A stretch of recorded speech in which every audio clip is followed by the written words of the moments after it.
Pourtant, c'est ce qu'il y a dit dans le Coran. Jésus est la lumière et la direction pour tous les peuples. Ça a été vraiment un coup pour moi.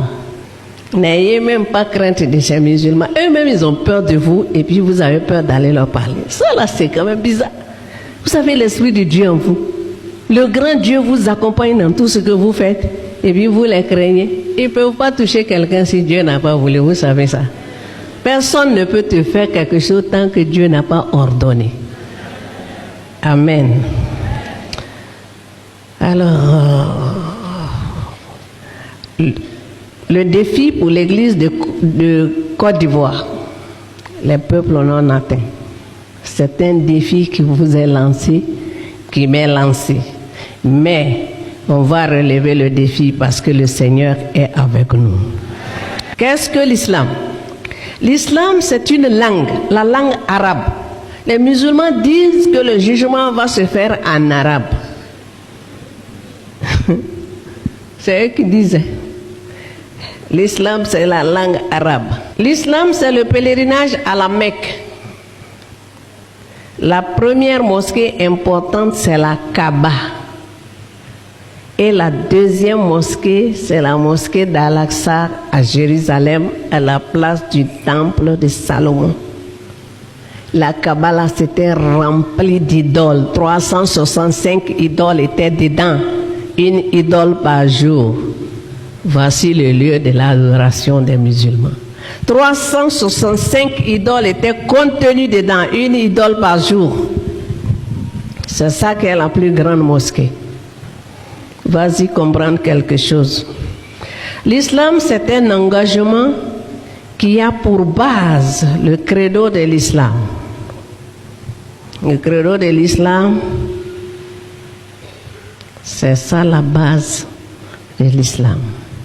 Ça dit La ilaha illallah, Muhammad Rasulullah. Ça veut dire qu'il y a de Dieu qui est Allah seul, Mohammed et son prophète. Il ne faut même pas craindre, ne dit même pas le sang de Jésus pour ça. Le sang de Jésus est précieux pour être dit dans ça. Allah n'est pas Dieu, c'est une idole qu'ils ont enlevée dans la Kaaba. Et donc, une idole n'a aucun pouvoir sur aucun enfant de Dieu. Alléluia. Moi, je dis que c'est Jésus, le roi des rois, le Seigneur des seigneurs, le Dieu tout-puissant, le seul qui sauve. En dehors de Dieu, il n'y a point d'autre Dieu. L'islam est une culture. C'est aussi 5 groupes de mentalités dont les pluralistes, ce sont des personnes âgées et ils n'islamisent pas quelqu'un d'autre. Ils se contentent d'être entre eux. Il y a les libéraux qui sont des intellectuels. C'est eux qui sont vos amis.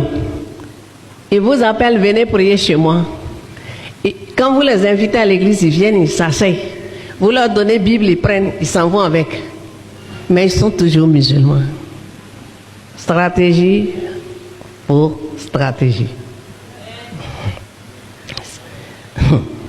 Il y a les réformateurs qui changent la société de façon pacifique. Progressivement, ils vont lier amitié avec chacun d'entre vous et puis progressivement, ils vont introduire l'islam dans votre famille sans que vous ne vous rendiez compte. J'ai dit que chez moi, j'ai donné ma vie à Jésus. Plus personne ne rentrera dans l'éternité sans donner sa vie à Jésus. Oui. Et c'est ce qui est en train de s'accomplir.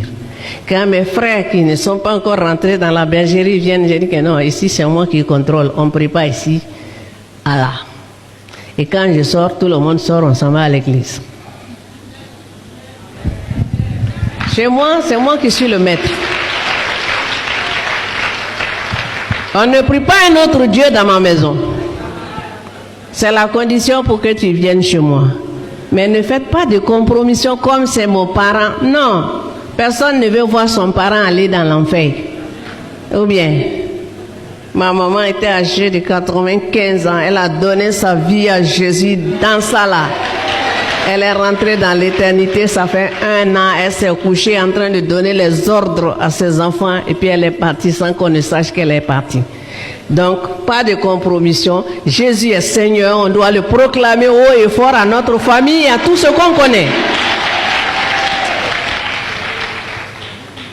Il y a à côté des réformateurs qui sont pacifiques, les révolutionnaires ou les intégristes. C'est eux-là que vous connaissez seulement. Ils imposent la loi islamique aux nations par la force. La charia, si tu voles, on coupe ton bras. Si il y a une situation d'adultère, on va aller enterrer maintenant la femme là jusqu'ici et puis on la lapide. Mais comme elle a fait adultère la seule, il y a aussi les traditionalistes, eux là aussi sont bien connus. Ils utilisent le Coran à des fins occultes. C'est dans ce groupe-là vous trouvez les marabouts, les charlatans et tous les qu'est-ce qu'il y a. Donc dans l'islam, il y a beaucoup de facettes. Qu'est-ce qu'il faut pour annoncer l'évangile aux musulmans? Vous avez entendu les chiffres. Il faut naître de nouveau. Jean 3, 1 à 8. Pour annoncer l'évangile aux musulmans, si tu n'es pas né de nouveau, tu ne peux pas. Non, il faut naître de nouveau. Il faut avoir une vie de prière intense et sincère. 1 Thessaloniciens 5, 17. Il faut avoir le Saint-Esprit comme collaborateur. Jean 15, 5. Sans le Saint-Esprit, vous ne pouvez rien faire. Il faut avoir un bon témoignage. Jean 5, 14. Il faut être un intercesseur pour le salut des âmes. Il faut connaître la Bible. Josué 1, 8. Il faut connaître les prophéties concernant Jésus dans l'Ancien Testament et leur accomplissement dans le Nouveau Testament. Ésaïe 61, 1 à 3, Luc 4, 16 à 21. Il faut aimer le musulman sans hypocrisie. Je suis en train de parler maintenant à vous les jeunes filles qui voulez toujours vous marier. Même sans prière, vos noms sont écrits dans la Bible, donc Dieu a prévu un mari pour chacune d'entre vous.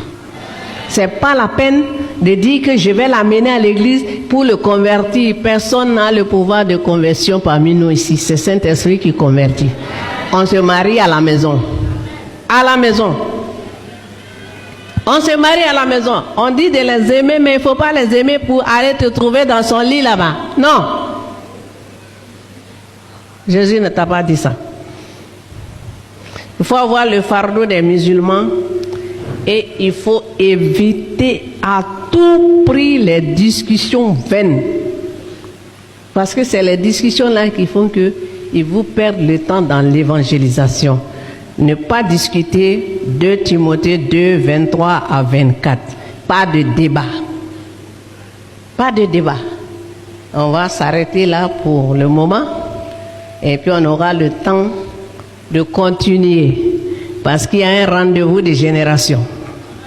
Dans le rendez-vous de génération, tu fais partie, je fais partie.